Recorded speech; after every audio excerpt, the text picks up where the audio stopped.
দাসত্ব করতে আর পারছে না, তখন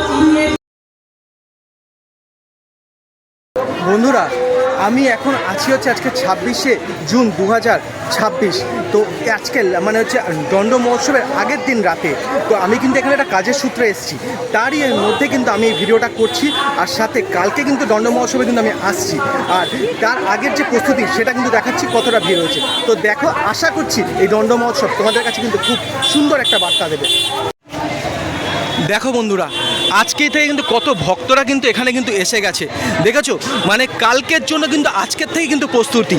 আর আর ওই যে সেই কিন্তু গাছ যেখানে কিন্তু চৈতন্যদেব মহাপ্রভু কিন্তু স্বয়ং বসে এসেছিলেন। আর দেখতে পাচ্ছেন আমি এই রাতের যে ভিড়টা সেটা কিন্তু এই মুহূর্তে কিন্তু দেখাচ্ছি। আমি কিন্তু কাজের সূত্রে এসেছি, তা সত্ত্বেও কিন্তু তোমাদের জন্য কিন্তু এই ভিডিওটা নিয়ে আসছি। তো দেখো,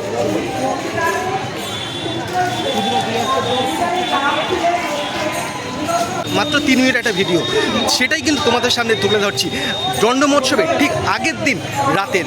আর কালকে কিন্তু জানাবো কিন্তু অবশ্যই শ্রী রঘুনাথ দাস কে ছিলেন তারও কিন্তু বিবরণ।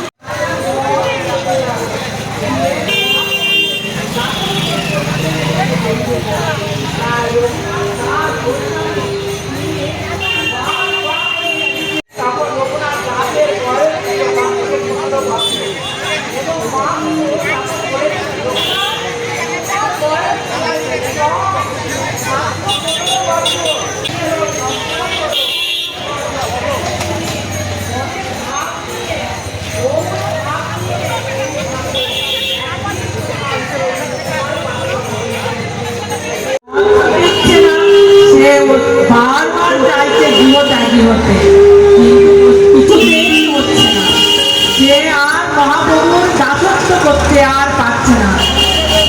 তখন একদিন তিনি বারবার বেরোতে চাইছেন, কিন্তু জমিদার তার পিতা বুঝতে পেরেছেন আমার পুত্রের সংসারে কোনো মন নেই, তাই কি করছে, পাহারাদার রেখে দিয়েছে।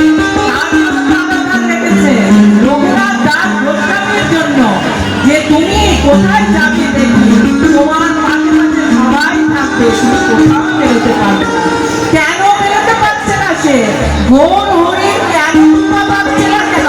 কেন দাসত্ব লাভ করতে পারছে না?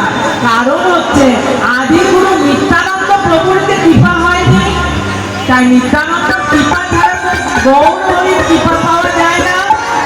তাই বারবার সে যেও হতে পারছে না। তাই আমরা এখান থেকে কি শিক্ষা পাচ্ছি, যতদিন পর্যন্ত আমরা নিত্যানন্দ প্রভুর কৃপা না পাবো ততদিন পর্যন্ত আমরা গৌর হরির কৃপা পাবো না। গৌর হরির কৃপা না পেলে বর্গের আধার আমরা পাবো না। তাই হচ্ছে নিত্যানন্দ প্রভুর যদি কৃপা পেতে হয় তাহলে কি পেতে হবে? বলেছে যে হারিয়া বৈষ্ণব সেবা নিস্তার পাইয়াছে কেবা। বৈষ্ণবের কৃপা কি করে পাওয়া যায়? অর্থাৎ